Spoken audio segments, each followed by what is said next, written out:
Hello students. In my last class, I had completed explaining the chapter Earth Movements and Major Landforms. Along with all the exercises we have completed discussing and answering. Now, today, as I told you, today I will discuss the question answers given in the book.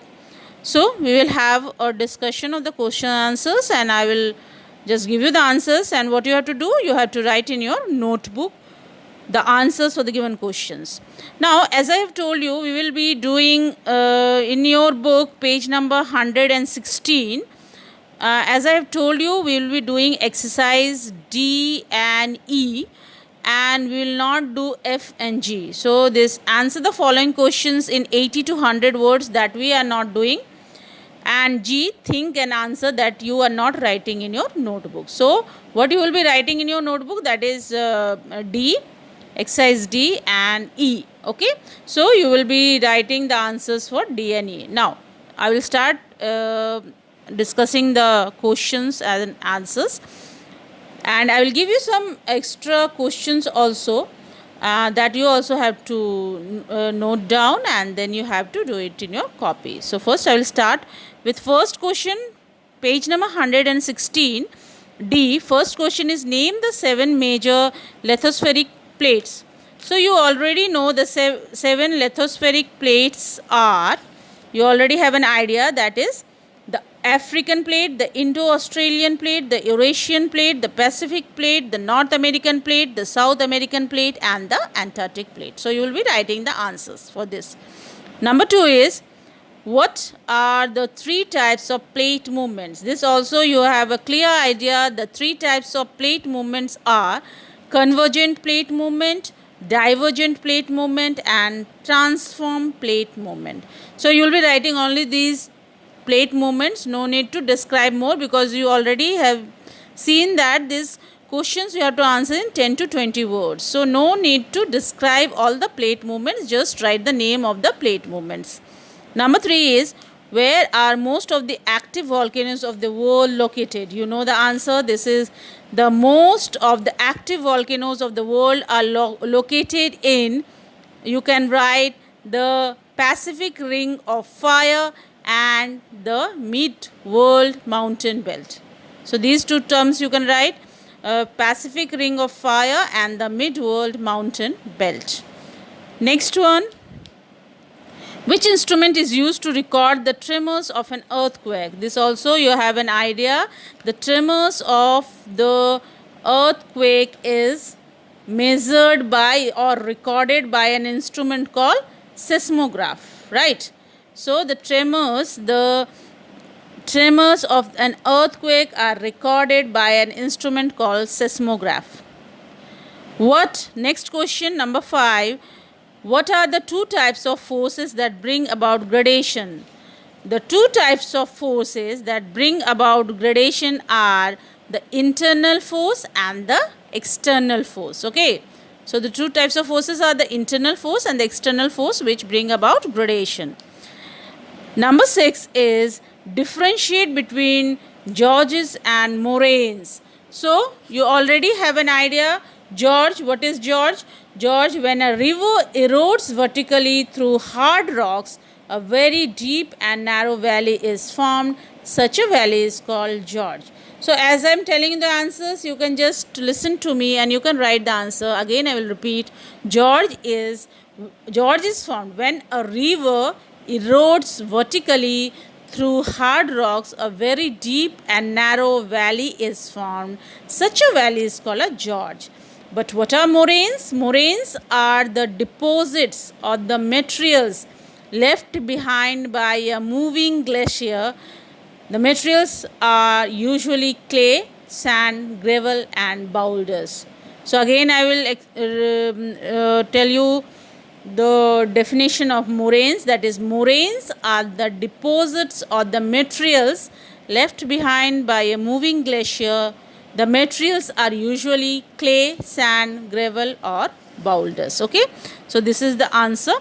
Now, we will move to exercise E and answer the following questions in 50 to 70 words. First one is, what do you understand by the term plate tectonics and what is the reason for its occurrence? So you can see this question is in two parts. So first you will explain what are plate tectonics. So in page number 108 you can see that plate movement, you can see the answer is given there. So you will write from there, the tremendous heat generated inside the core of the earth causes the rocks in the mantle to melt. These molten rocks expand, rise and push the plates away from each other. When they cool down, they sink and bring the plates towards each other. This process is known as the plate tectonics. In page number 108, in the plate movement, this one, you can see that plate movement section is there. There you can see the answer is given. The tremendous heat. From there you will start till plate tectonics. And the next part of the question is what is the reason for its occurrence? Then you can write it is the cause, or you can write the reason for its the reason for the occurrence of the plate tectonic is tremendous heat and pressure inside the earth's surface. So you will write the answer as tremendous heat and pressure inside the earth's surface. Next one, number 2, classify volcanoes on the basis of frequency of eruption. Give suitable examples. So this one is easy, you already know. In page number 109 in the volcano section, you can see the 3 types of volcanoes you will classify, and then you will write, like you are writing the active volcano, dormant volcano, extinct volcano. Then you will write active volcano is the one in which continuous volcanic activity occurs. Whatever is written in the book, you will write that with examples. Okay, so write whatever is written in, as I told you, page number 109 active volcano, 110 you can see dormant and extinct volcano. So whatever is written in that along with the examples, you have to write in your copy. Now distinguish between degradation and aggradation. So now you have to differentiate between degradation and aggradation, and when there is distinguish, then you will make 2 columns. One column you will write degradation, one column you will write aggradation. Now for degradation you will write it is the process of wearing down of the highlands. As I am telling you, you will write the answer for this in this manner only, degradation and aggradation. We are making 2 separate columns. For degradation you are writing it is the process of wearing down of the highlands. And for aggradation you are writing it is the process of deposition of the broken rock fragments in low-lying areas. Again I will repeat, degradation, it is the process of wearing down of the highlands. It is the process of wearing down of the highlands. For aggradation, it is the process of deposition of the broken rock fragments in low-lying areas. And one more difference you will write for degradation, existing landforms gets eroded. This is one point for degradation. Existing landforms gets eroded. And for aggradation you will write a new landform is formed. A new landform is formed. Okay. So this is done. Next one. How is erosion different from weathering? Now you know the difference. How is erosion different from weathering? So you will write that what happens in erosion, the process of, what you will write for erosion, the process of breaking down or decomposition of rock in their place of origin is called weathering. This is weathering. So in page number 112 you can see in the gradation section, you can see the process of breaking down or decomposition of rocks in their place of origin is called weathering. And for erosion, we will write the process of wearing down of rocks by the agents of gradation and transportation of the eroded material to be deposited elsewhere is called erosion. So you are finding the answer there in page number 112. And you can again, you know that difference I have already told you between weathering and erosion is that what happens in weathering process, the eroded material stays where it is. So there is no movement of the eroded material in weathering process. The eroded material stays where it is, but in erosion what happens? The eroded materials are moved away. Okay, they are transported. So in weathering, the eroded material stays where it is. So it is one of the points of like difference between weathering and erosion, that the eroded material stays where it is, but in erosion the eroded materials are moved away. Okay, the eroded materials are moved away. Next one is, how is the waterfall formed? So you can see the answer is already there in page number 112 in landforms made by rivers. In the last paragraph in the same page, you can see, when a river flows down a stiff valley side or erodes the underlying soft rocks faster than the hard rocks lying above, there is an abrupt drop in its slope and it plunges down from a great height, forming a waterfall. So you will write this whole paragraph in page number 112. For question number 5, you are writing this paragraph, when a river flows down till waterfall. Okay. Now next one is, explain the formation of sand dune. This also you already know, you already have an idea of formation of sand dune. So you will find the answer in page number 114. You can see, when the velocity of the wind decreases, you first start with, you will say that first, that the strong winds laden with coarse sand particles move with a velocity. Okay. The strong winds laden with coarse sand particles move with a velocity. When the velocity of the wind decreases or there is some obstacle in its path, all the materials carried by the wind is deposited. The most important feature formed as a result of this deposition is the sand dune. So you will write that paragraph in page number 114, you can see, but you will start as I told you. Okay.